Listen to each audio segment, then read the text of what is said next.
What is being in human nature?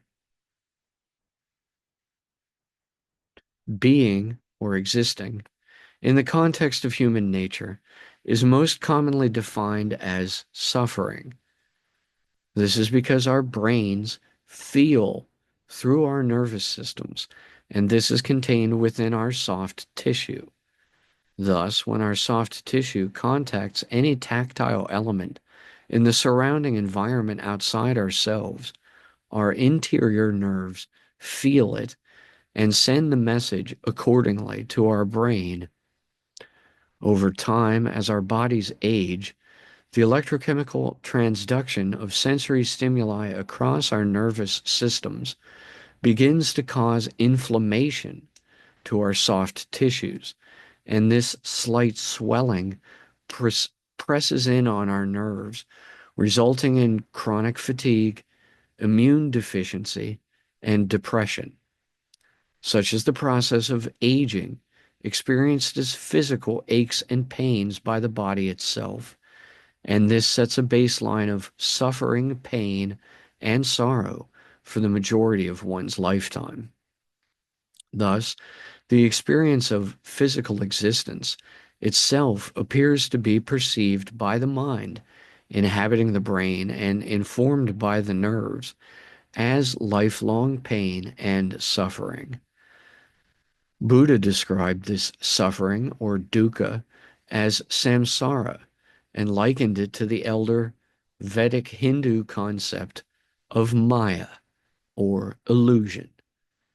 His reasoning was that, as change causes suffering, change itself is only temporary, and as such is merely an illusory veil, concealing the permanent, unchanging, clear light of nirvana, wherein there is eternal peace, calm, and bliss, the antithesis of worldly suffering.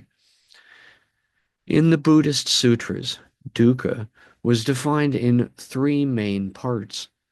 One, distress due to what is not desirable, and aversion to the physical pangs of samsara, as the cycle of birth, aging, illness, and dying that perpetually repeats in reincarnation and amnesia from one life to the next.